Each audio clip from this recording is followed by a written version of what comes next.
एक, जन्म और पूर्व जन्म की भविष्यवाणी। सिद्धार्थ का जन्म लुम्बिनी नामक स्थान पर हुआ था, जो वर्तमान में नेपाल में स्थित है।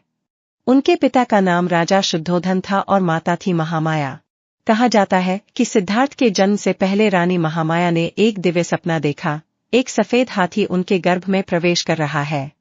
यह सपना ब्राह्मणों और ज्योतिषियों ने एक महान आत्मा के आगमन का संकेत बताया। जब सिद्धार्थ का जन्म हुआ तो आकाश में देवताओं ने पुष्पवर्षा की और कई ऋषियों ने यह भविष्यवाणी की कि यह बालक या तो एक महान सम्राट बनेगा या फिर एक महान तपस्वी और धर्मगुरु। विलासिता में बचपन। राजा शुद्धोधन ने अपने पुत्र को संसार के दुख दर्द से दूर रखने का निश्चय किया। उन्होंने सिद्धार्थ को राजमहल के अंदर विलासिता और सुख सुविधाओं से परिपूर्ण जीवन दिया। सिद्धार्थ को 3 सुंदर महलों में रखा गया, जहां हर ऋतु के अनुसार सुविधाएं थीं, ग्रीष्म, वर्षा और शीत। सिद्धार्थ बचपन से ही गंभीर और करुणामयी स्वभाव के थे। वे हिंसा से घृणा करते थे। एक दिन उन्होंने देखा कि एक शिकारी ने एक हंस को घायल कर दिया।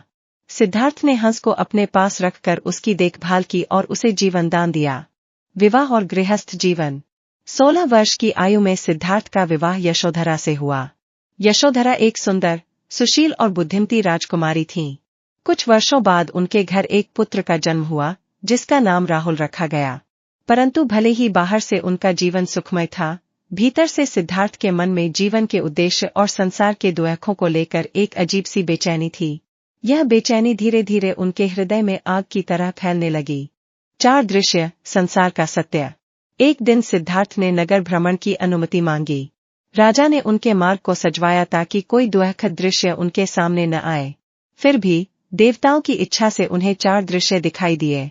एक वृद्ध व्यक्ति जिसके शरीर में शक्ति नहीं थी। एक रोगी जो कराह रहा था। एक शव जिसे लोग शोक से घेरे हुए थे। एक सन्यासी जिसके चेहरे पर शांति और संतोष था। महान त्याग। 29 वर्ष की आयु में एक रात सिद्धार्थ ने चुपचाप महल छोड़ दिया। यह घटना महाभिनिष्क्रमण कहलाती है। उन्होंने अपने बाल कटवाए, राजवस्त्र त्याग दिए और सामान्य भिक्षु का वेश धारण किया। उन्होंने तपस्वियों से ज्ञान प्राप्त किया, पर उन्हें संतोष नहीं मिला। 6 वर्षों तक उन्होंने कठोर तपस्या की, भोजन त्याग दिया, शरीर को कष्ट दिए, परंतु आत्मज्ञान नहीं हुआ। एक दिन अत्यधिक तपस्या से उनका शरीर अशक्त हो गया। वे मूर्छित होकर गिर पड़े। तभी एक स्त्री, सुजाता, ने उन्हें खीर का भोग दिया। सिद्धार्थ ने समझा कि अति तपस्या और विलास दोनों ही मार्ग गलत है। उन्होंने मध्यम मार्ग को अपनाने का निर्णय लिया। ज्ञान की प्राप्ति। सिद्धार्थ ने गया, वर्तमान में बोध गया कि एक पीपल वृक्ष के नीचे ध्यान लगाया और संकल्प लिया, जब तक पूर्ण सत्य नहीं जान लूंगा, यहां से नहीं उठूंगा। उनके ध्यान के दौरान मारा, मोह, माया, अहंकार का प्रतीक ने उन्हें विचलित करने का प्रयास किया। भय, मोह, सुंदर अप्सराएं, सब भेजे, लेकिन सिद्धार्थ अडिग रहे। अंततः पूर्णिमा की रात उन्हें ज्ञान की प्राप्ति हुई। वे सिद्धार्थ से बुद्ध अर्थात जागृत बन गए। बुद्ध ने 45 वर्षों तक भारत के अनेक स्थानों पर भ्रमण कर उपदेश दिए। श्रावस्ती, राजगृह, वैशाली, कौशाम्बी, कपिलवस्तु, मगध और अन्य जगहों पर उन्होंने सभी जातियों, लिंगों और वर्गों को ज्ञान दिया।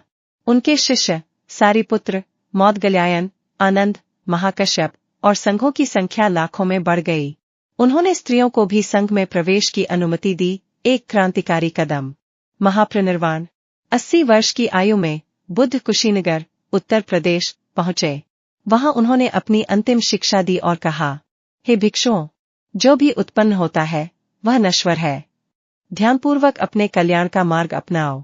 पूर्णिमा की रात वे ध्यान की अवस्था में महापरिनिर्वाण को प्राप्त हुए। उनके शरीर को चंदन की चिता पर रखा गया और अनेक राजाओं, अनुयायियों ने श्रद्धांजलि दी। बुद्ध की शिक्षाओं की विरासत। बुद्ध के जाने के बाद भी उनके विचार संसार में फैलते गए।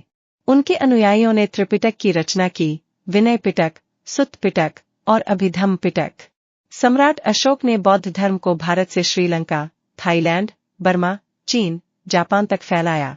आज भी बुद्ध की मूर्तियां और उपदेश पूरी दुनिया में शांति और अहिंसा का प्रतीक है।